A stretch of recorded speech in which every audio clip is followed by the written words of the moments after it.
Ini berbicara masalah program. Ya, program yang seperti apa ya? Yang ada di divisi kesastraan. Di teater kaget khususnya. Aku sih Yes. Gini. Untuk program di kesastraan pertama ya kajian. Itu fondasi awal untuk memahami sastra itu kayak apa. Betul. Tapi ya itu hanya fondasi awal. Tapi untuk lebihnya gini. Karena aku pernah menemukan redaksi itu berbentuk hadis Nabi Muhammad SAW. Iya. Itu berbunyi gini. Innallaha la yanzuru ila suwarikum walakin yanzuru ila a'malikum wa qulubikum. Gitu. Paham nggak teman-teman? Apa itu maksudnya Mas Iqbal? Nah itu kan hadis. Nah itu seperti apa maknanya itu Mas? Ya artinya gini. Gimana Mas? Kita itu ya sama Tuhan, sama Allah itu tidak akan dilihat sama Allah kalau hanya kamu hanya bisa membaca, hanya bisa berbicara. Iya. Tapi Allah itu akan melihat kamu dari segi tingkah laku kamu, tindakan kamu dan kata hati kamu. Amal. Iya. Amalnya. Iya. Gitu. Ya, keren ini. Itulah jadi kayak aku sendiri ke teman-teman itu yang adik-adik itu bilang, Mas, kamu udah pernah belajar teori-teori apa itu sastra, kamu udah pernah ikut kajiannya gitu. Betul. Jadi untuk sekarang ini lebih kepada nafsi, introspeksi diri gitu. Jadi kalau kamu hanya belajar teori tanpa kamu melakukan teori itu, tanpa membuktikan ada tindakan ya, tidak akan dilihat sama Tuhan bro gitu kan. Betul sekali itu. Kamu tidak akan dinilai sama Tuhan. Nilai Tuhan itu akan menilai kamu dari tindakan kamu. Jadi kalau kamu sudah pernah belajar teorinya sastra seperti apa, ya kamu berkarya. Kalau manusia itu bisa dikenal kalau tidak dengan tingkah laku kebaikannya, itu dari segi karyanya. Ya betul sekali. Kalau secara jargonnya teater kaget itu apa sudah? Hidup berkarya atau mati seperti rakyat yang tak dikenal Mas. Kena banget itu. Jadi jangan cuma sekedar wacana. Nice, okay. Tapi ada tindakan dengan bentuk karya itu. Ya. Secara kesusastraan kita harus punya karya seperti itu ya Mas. Karya. Nah, karena gini lagi, di sisi lain kan kalau di sini esensi orang berkesenian, orang teater itu esensinya adalah kekeluargaan dan karya. betul. Kekeluargaan dan juga kekaryaannya. Iya. Jadi kita harus prioritaskan itu. Betul. Kekeluargaan dan karya gitu. Nah, ini boleh kan aku mau membacakan karya puisi. Nah, ini Mas Iqbal mau membacakan karya sastranya yang berbentuk puisi ya. Puisi. Nah, ini teman-teman kita saksikan karya bentar. Siap Mas.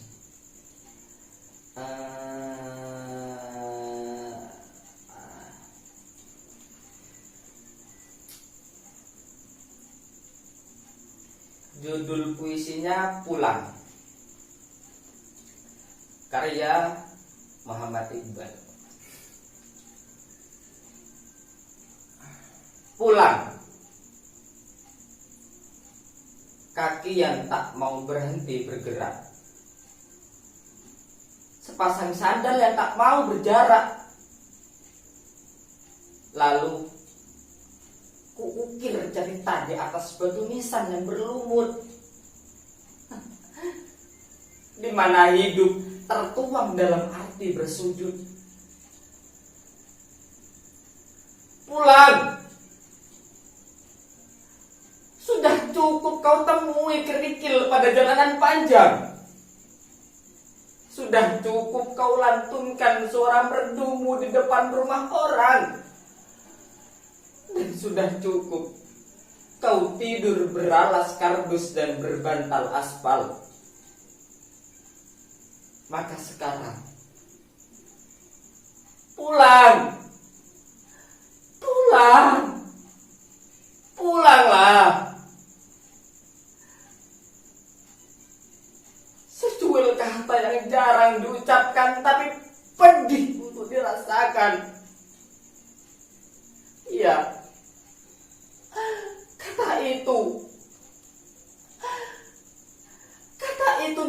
Bahkan di waktu malam tidak terdengar ketukan pintu dari luar. Tapi tidak pernah aku hiraukan. Ternyata kata itu bukan tentang kata. Kata itu bukan tentang cerita. Kata itu bukan tentang cinta. Kata hanyalah sebatas kata, di mana kata memang tidak pernah sempurna untuk menyampaikan sebuah rasa. Dan aku tidak mau berkata demi rasa cinta. Iqbal, hari Rabu tanggal 9 bulan Juni 2021. Wih, itu teman-teman pembacaan puisi dari Mas Iqbal.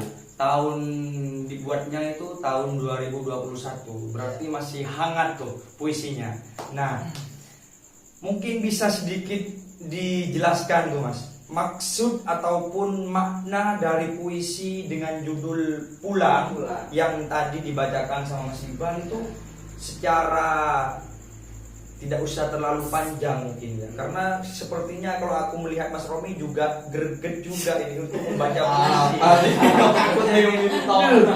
Ingin baca puisi juga nih di puisi akhir pekan kali ini. Mungkin bisa dijelaskan Mas, seperti apa makna puisinya? Ini yang sebenarnya puisi itu saya ambil dari pengalaman selama aku hidup. Cuman esensinya adalah pergi untuk kembali. Pergi untuk kembali. Maka saya bungkus dengan kata pulang. Ya, betul. Banyak orang idealis, banyak orang-orang yang nalar pikirnya luar biasa sampai dia bisa menjadi ateis. Tapi solusi yang paling baik, pulanglah dalam keadaan sebaik-baik mungkin. Ya, betul sekali. Mutu sastranya itu maksudnya secara makna dalam puisi Mas Iqbal itu teman-teman.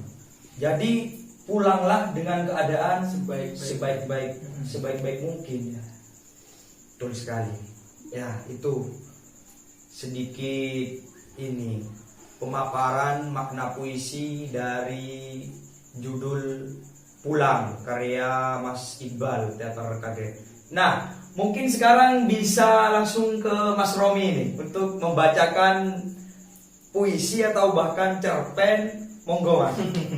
Cerpen bos, kepanjangan. Ini kalau dari tadi saya baca puisinya dengar puisinya Mas Iqbal itu cara bacanya itu karakteristik banget itu. Maksudnya Mas Iqbal banget gitu. Karena secara di Teater Kaget ini kan fokusnya teater kaget. Jadi cara baca puisinya itu ya kayak orang berdialog gitu. Seakan-akan memang dia benar-benar ingin mengungkapkan apa yang ingin dia sampaikan seperti itu ya Mas. Ya. Nah, mungkin dari Mas Romi nih Tunggu. mau baca puisi. HP ku mana ya? Ada di mana HP-nya? Tunggu ya, Weh. tunggu ya. Nah, HP-nya ketinggalan Mas Romi. Nah, ini teman-teman. Kita bisa langsung saksikan bagaimana Mas Romi membacakan karyanya. Puisiku banyak sih. Ya, ada di catatan. Baca yang paling bagus nih Mas. Yang menurut Mas Romi paling ini.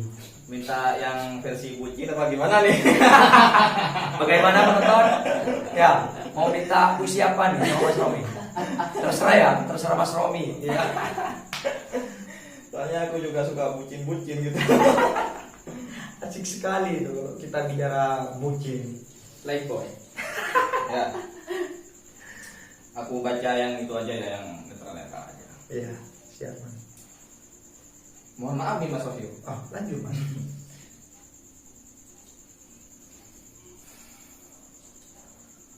Manusri,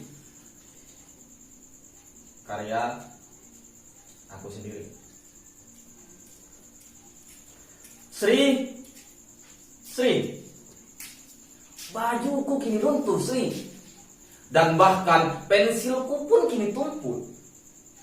Sepertinya angin malam itu pelakunya, atau mungkin si manusia belakang itu. Jika kau tahu Sri, tiap hari aku dikibuli. Katanya setiap kepala punya rumah hangat yang meriah, yang mampu mengeluarkan nyeri dan ngilu. Tapi sepertinya remah-remah roti itu lebih mengerti rasa ngeli dan ngilu. Sri, dengarkan aku Sri. Kau pun mendengar suara deburan ombak itu kan? Kau juga melihat warna senja yang merayu. Dan kau pun mencium wangi dari melati yang layu. Tapi apakah kau pun akan merasa nyanyian kata-kataku? Sri, katakan padaku sekarang juga Sri. Katakan sekarang juga. Muhammad Romi Makassar 28 Juni 2020. Weh, keren tuh. Ngeri. Tadi aku dengar Mas Romi baca puisi itu, ya tercengang-cengang gitu. Maksudnya ada apa? Metafor ini, Sri katanya. Sri. Ya. Nah, itu simbol atau seperti apa itu? Oh, kayaknya lebih kepada mantan gitu ya. Enggak. Asik Sri gitu ya. Sri. Jadi Enggak. sepertinya cewek ini. Iya, cewek yang dibahas. Sri Nah. ini lebih ke apa ya? Lain gitu. Sosok teman hayalanku aja. Karena kita sebagai manusia itu juga butuh tempat untuk bercurhat gitu kan. Ketika teman-teman kita tidak bisa dibuat bercurhat, pasangan kita nggak bisa dibuat bercurhat, maka pelariannya ke diri kita sendiri untuk bercurhat. Nah tapi saya sendiri tidak menerima curhat. Saya larikan ke teman hayalan saya. Keren ini. Hayalan saya. Imajinasi.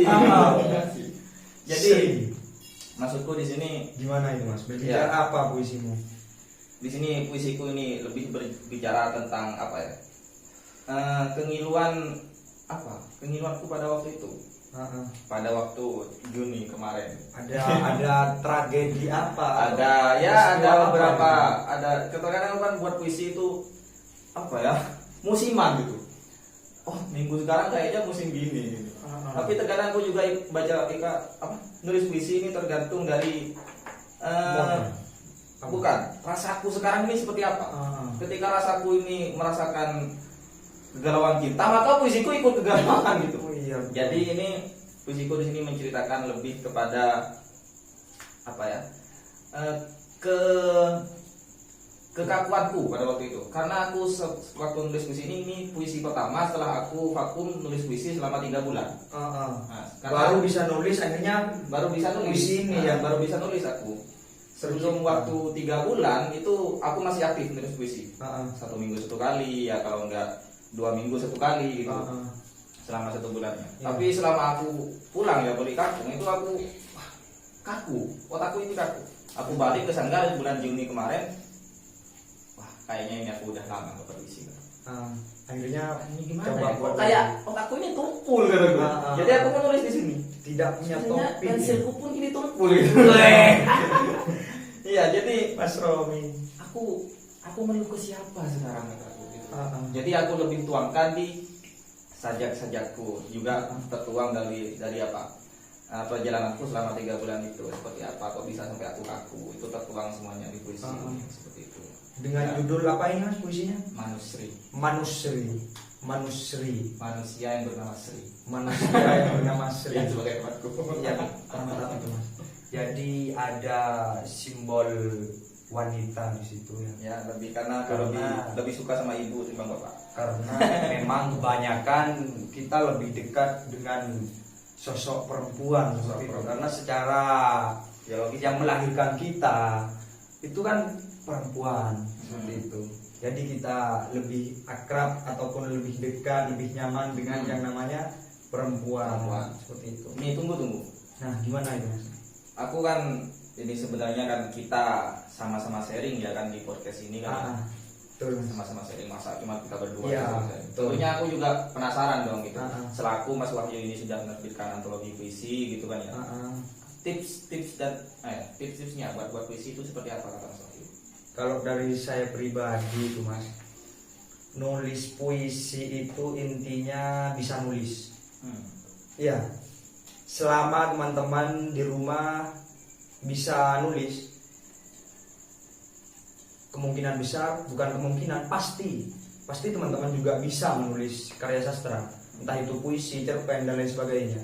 Nah, karena aku fokusnya lebih pada puisi, jadi kalau yang ditanya bagaimana sih tips dan trik nulis puisi, kalau dari saya pribadi itu nulis puisi kita, karena kan kebanyakan teman-teman menulis ketika hal-hal yang dialami ataupun rasa kita di situ.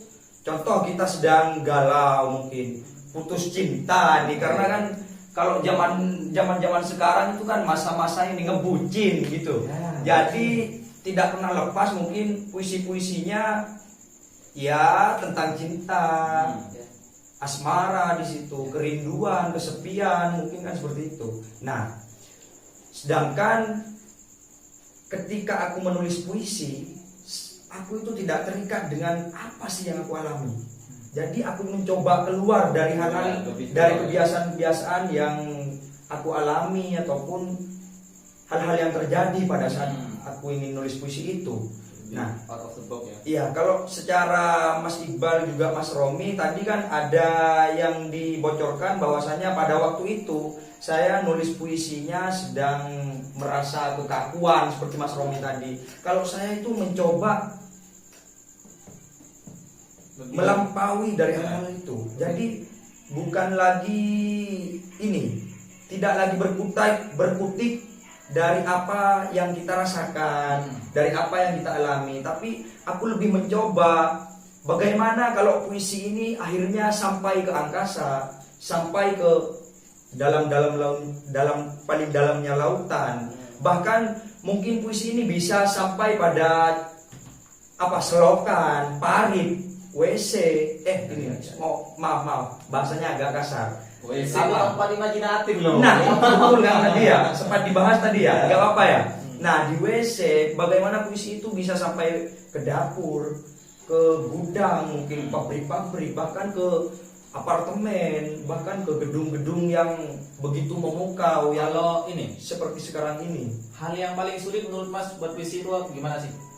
Menulis puisi yang paling sulit itu yang pasti ketika kita dituntut untuk menulis dalam jangka waktu yang ditentukan. Contoh nih, kita kalau di Lentera itu kan kadang teman-teman diminta sama pengurusnya untuk nyetor puisi dengan tema A sumbangannya. Tema apa itu? Mungkin tentang COVID, karena sekarang kan marak-maraknya pandemi kan, COVID-19. Nah, teman-teman dari pengurus divisi sastranya itu kan kadang minta dengan tema COVID-19.